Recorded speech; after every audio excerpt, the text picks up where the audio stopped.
Yo, what's going on, guys? GZTV back with another video, and we're here to talk about The Walking Dead.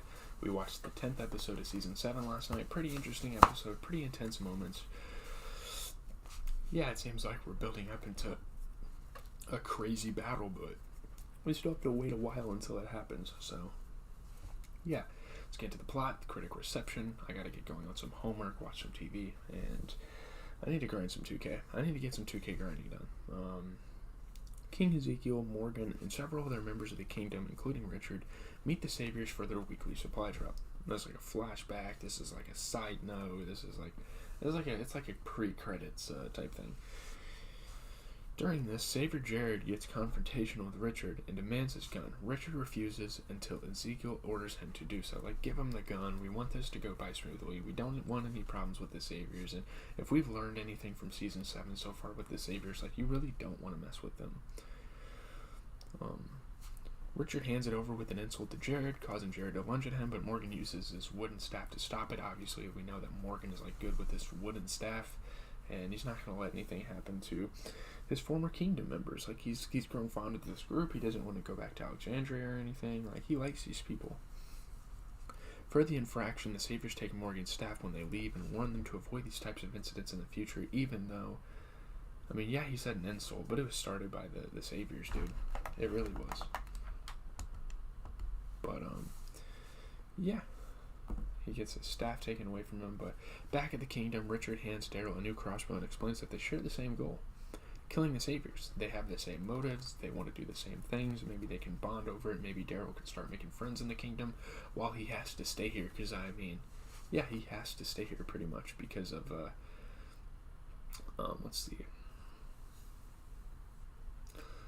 he has to stay there because of this whole thing with the Saviors trying to look for him because he went missing or whatever. Yeah. Daryl is asked by Richard to help him defeat the Saviors. Daryl agrees. He's like, yeah, I want to do this. I've wanted to do this for a while. Richard leads Daryl to a hiding spot on a highway that he knows the Saviors use so they can maybe catch him at a bad time, and yeah. Let's see. He wants to attack the Saviors when they pass so that when other Saviors discover the scene, they will follow a trail to a weapons cache he planted at the cottage occupied by Carol. And this kind of rubs Daryl the wrong way because he's putting, like, bait over at Carol's house. Someone who Daryl, like, has made a relationship with throughout this show and really cares about. Richard anticipates that if the Saviors kill Carol, Ezekiel, who respected her, will be incited enough to declare war. This is his plan. He's trying to get Carol killed so Ezekiel will want to declare war, and obviously Daryl doesn't like this because he likes Carol. Daryl, learning that Carol is at risk, refuses to do anything with this plan, vows to harm Richard if Carol is hurt in any way, and leaves on his own. He's like, yeah, I'm not doing this. Screw you, man.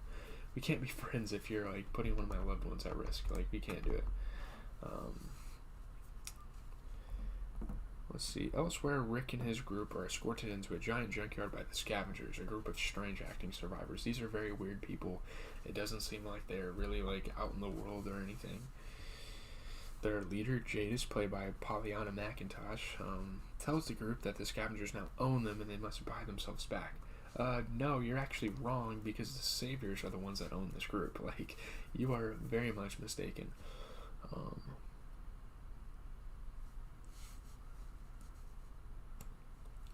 Rick attempts to plead for them to help support his fight against the Saviors, but Jadis seems unimpressed. Like, they're kind of staying in their own bubble. They're kind of staying away from the Saviors, like, which is probably a smart thing to do. Gabriel appears, having been kidnapped by the Scavengers the previous day, and holds one of them hostage, trying to convince Jadis that should they beat the Saviors, they can have some of the spoils. They can have a lot of the stuff. They'll split it evenly between everyone that's involved. I really like that Gabriel takes action here because he probably prevented a lot of bad things from happening. Jadis is intrigued and she takes Rick to a high pile of trash. Now, it's kind of suspenseful. Like, we're not sure what they're going to do with Rick or whatever. She explains she is still not sure of the deal and pushes Rick into an enclosed trash pit where a walker covered in spikes and wearing a metal helmet lunges for him. So they pretty much put him like a death pit. This is like a gladiator battle. We're in a coliseum and everyone's like able to witness this struggle go down between Rick and this walker. It looks like a very fucked up like Purge character. I don't know. It's weird. Rick is able to use the trash to defeat the Walker, proving his mettle to Jadis. So this is pretty much the test. Like, can he fight? Like, that's what they really wanted to see, of course.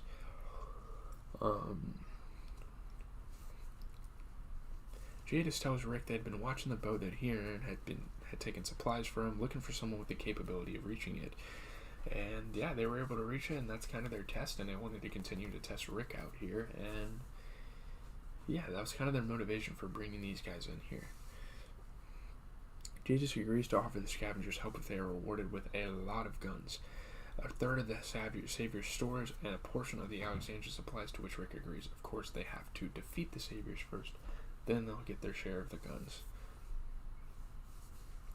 As the scavengers disperse and Rick's group is allowed to leave, Gabriel thanks Rick for rescuing him, and believing he did not steal the supplies, because if he believed he stole the supplies, boy oh boy would that interaction go differently.